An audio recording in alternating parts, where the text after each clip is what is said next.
셀트리온 그룹 감리 결론 3월 16일 나온다. 진단키트 특수 계속되나. 셀트리온 오늘 보합선으로 마감이 되었습니다. 헬스케어는 플러스 1.40% 상승, 제약은 마이너스 0.23% 상승세를 보이면서 세 종목이 모두 엇갈리는 모습이 연출이 되었습니다. 최근 주가가 거래 부진 속에서 조용한 움직임을 나타내고 있는 상황입니다. 단기적으로는 작은 재료에도 올라갈 수도 있고 또 한번 내려갈 수도 있는 상황이 나타나고 있는 눈치 보기의 모습이 진행되고 있습니다. 주천의 셀트리온 분석 시간입니다. 안녕하세요, 주천입니다. 오늘 이 시간에는 감리 결론이 과연 3월 16일 날 나올 것인가 이러한 부분인데요. 어저께 저녁이죠. 6시 04분에 서울경제신문의 심우일 기자가 보도한 내용인데요. 정권선물위원회 과징금 시한 3월 말 도래에 매주 회의, 내달 초 의결안 내기로 3월 중 금융위 정례회의 상정 관심 이렇게 나와 있고요. 과징금을 매길 수 있는 데드라인이 오는 3월 말이기 때문에 이렇게 나와 있죠. 그리고 2월 4일부터 임시회의 형식으로 논의를 시작한 것으로 알려졌고요. 매주 회의를 개최를 하고 다음 달 초에는 의결안을 내는 것이 목표인 것으로 전해졌다 이렇게 밝혔습니다. 그리고 다음 달 중 열리는 금융위원회 정례회의에서는 최종 결론을 내는 쪽으로 가닥을 잡고 있다는 설명이다. 특히 이 부분이죠. 대통령 선거 이후 정선위에서 최종 결론을 내리고 그 다음 금융위 정례회의인 3월 16일에는 결론을 내는 방안이 거론이 된다. 고 한 소식통은 전했다 이렇게 나오는데요. 물론 이것은 확정이 아니고 한 소식통이기 때문에 추정일 수 있겠습니다. 이는 셀트리온에 대해서 금융위가 과징금을 매길 수 있는 데드라인이 다음 달 말이기 때문이다. 분식회계 여부와 징계 여부는 정선위가 판단을 하지만 관련 과징금은 금융위원회 정례회의에서 결정한다 이렇게 나와 있죠. 자본시장법상 과징금 제척기간은 위반 행위 발생일로부터 5년이다. 2016년 헬스케어의 사업보고서잖아요. 이것은 2017년 3월 31일 날 제출이 됐잖아요. 이에 따라서 과징금을 부과하려면 다음 달 31일까지는 최종 결론을 내야 하는 것이다 이렇게 나와 있죠. 자, 이 내용에 대해서는 제가 이미 여러분께 설명을 드린 바가 있습니다. 자본시장법에 따르면은 제429조죠. 공시 위반에 대한 과징금 조항이 있잖아요. 여기에 보시면은 사망입니다. 사업보고서 등 중요사항에 관하여 거짓의 기재 또는 표시를 하지 아니하거나 이렇게 나왔잖아요. 요 거짓이라는 것은 고의냐 아니면은 과실이냐 이런 이야기잖아요. 따라서 5항에 보시면은 1항부터 4항까지의 규정에 따른 요건 사망이니까 포함되잖아요.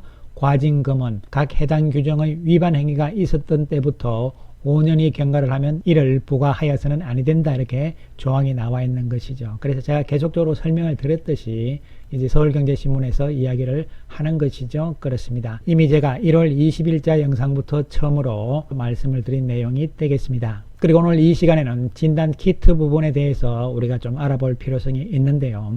이 진단키트 지금 두 가지 종류가 있잖아요. 특히 미국 시장에서 어떻게 될 것인가. 물론 아직 추가적인 계약 이야기는 회사 측에서 공식적으로 밝히고 있지 않는 상황이긴 합니다만은요. 진단키트가 우리나라에서도 거의 품귀 현상이잖아요. 그래서 정부에서는 수출을 못하게 한다 이런 이야기도 나오고 있거든요. 그만큼 지금 공급이 딸리고 있는 상황이다. 특히 홈테스트 부분입니다, 여러분. 홈테스트 부분에서 그러한 상황들이 나오고 있는데요. 그렇다고 미국 수출기를 막으면 안 되겠죠? 정부에서는요. 어쨌든 간에 진단키트, 특히 홈테스트 부분에 있어서는요. 미국에서 앞으로도 계속적으로 기대가 될 수가 있겠는데요. 그 이유를 살펴보게 되면요. 어저께 미국 동부 시간으로 오전 10시 47분에 나온 기사인데요. 뉴스위크죠. 여러분 뉴스위크는 다 아시죠? 내용을 살펴보게 되면요. 진단키트 쪽에서 리콜이 있었다는 이야기잖아요. 그리고 FDA가 권장하는 홈테스트기는 무엇인가 이렇게 되는데요. 그 내용을 살펴보게 되면 FDA는 스탠다드 Q 홈테스터의 미국으로 불법 수입 때문에 리콜을 발표를 했습니다. 하지만 현재 미국 FDA가 허가한 신속 홈테스트는 17개가 지금 아직도 남아있다 이렇게 되는 것이죠. 요 스탠다드사의 홈테스트는요. 초기 선별 검사 결과만을 제공을 하므로 폐기할 것을 권고를 했습니다. 결과가 정확하지 않는 허가받지 않는 검사기 테스트기를 사용하지 말 것을 경고를 했습니다. 특히 우리나라의 SD 바이오센스 아시죠?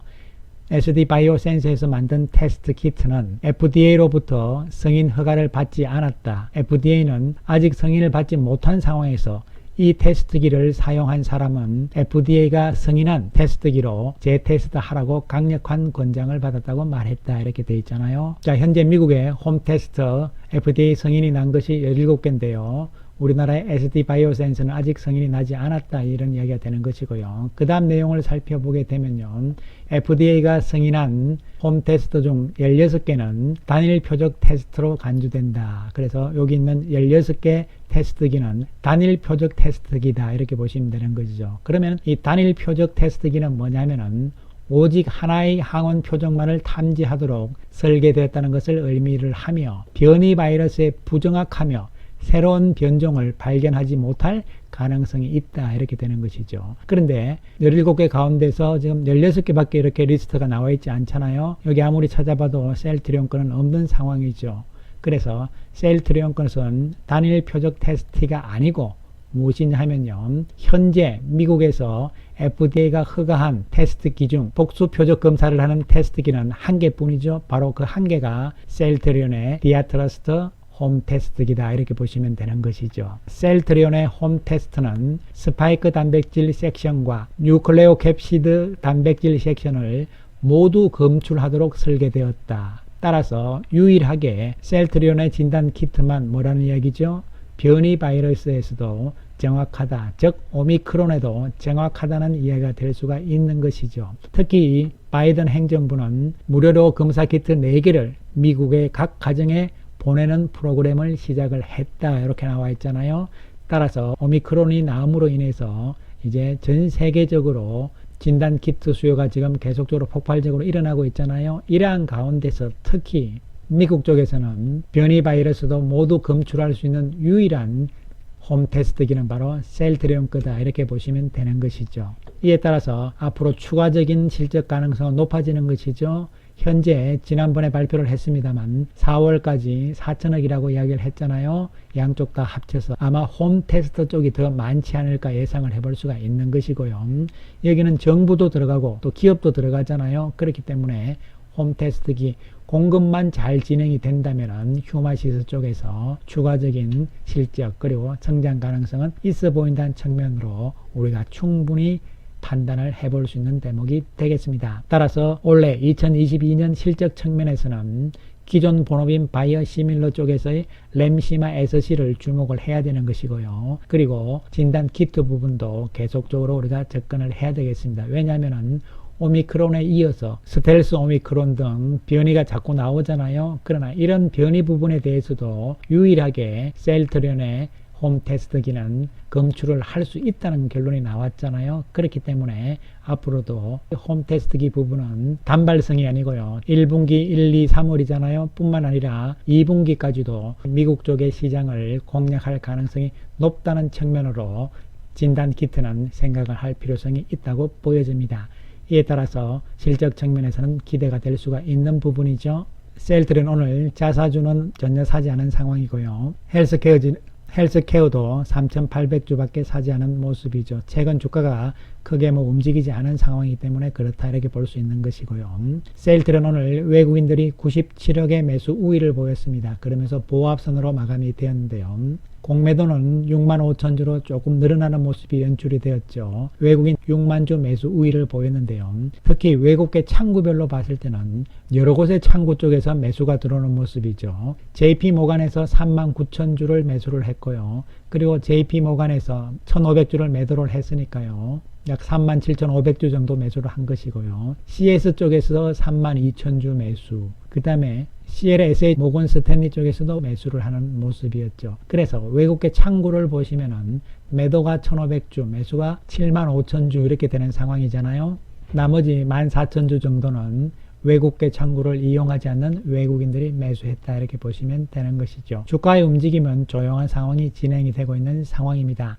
헬스케어의 모습을 보시면 플러스 1.40% 상승이잖아요. 외국인들은 0.5억 매도를 보인 상황이고요. 헬스케어 공매도는 19만 7천 주로 좀 증가하는 모습이 연출이 되었죠. 외국인들은 700주 매도를 했는데 외국계 창구별로 봤을 때는 다른 모습이 나타났죠. 외국계 창구별로 봤을 때는 JP모간이 3만주, 메릴린치 1100주, CS 쪽에서 880주를 매수를 하면서 외국계 창구에서는 35,000주 매수 우위가 나왔거든요. 그런데 외국인들 전체적으로는 소폭의 매도잖아요. 그 이야기는 외국계 창구를 이용하지 않는 외국인 쪽에서 셀트리온 헬스케어의 매도는 있었다, 이렇게 볼 수가 있는 것이죠. 반면에 제약은 약세조 소폭이긴 합니다. 외국인들 4억 정도 매도한 모습이고요. 공매도는 14,000주로 다시 늘어나는 모습이 연출이 되었고요. 외국인들 5,000주, 기관들이 14,000주 매도하는 모습이 나왔습니다.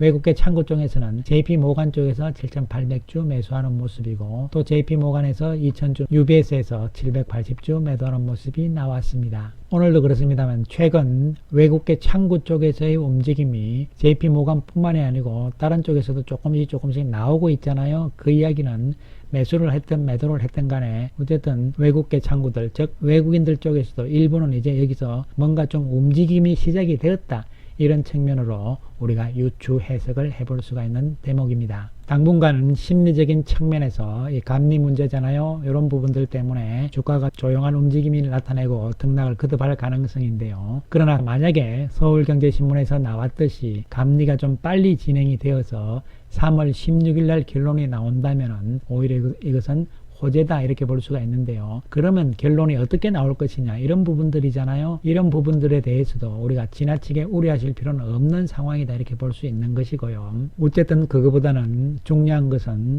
장기적인 악재가 이제 소멸된다는 측면으로 인식을 하실 필요성이 있다고 보여지고요. 의외의 복병이죠. 진단 키트 부분이 단발성이 아니라 현 상황을 봤을 때는, 특히 홈테스트 쪽에서는 미국 시장에서는 현재까지는 유일하게 변이 바이러스도 검출을 할 수 있는 진단 테스트이기 때문에요. 각광을 좀 받을 가능성이 높은 것이죠. 이에 따라서 진단 키트 부분도 2분기까지도 매출이 충분히 가능할 수 있을 것으로 예상을 할 수 있는 것이죠. 그리고 보노빈 바이오시밀러 쪽에서의 램시마 SC, 이런 부분들을 전반적인 실적 측면을 염두에 두시면서 단기적인 측면에서의 움직임은 여기서 좀 혼조 국면이 계속 나올 수가 있겠지만요. 시간을 좀 더 두고 셀트리온 그룹주들은 봐나가 주시기 바라겠습니다. 감사합니다.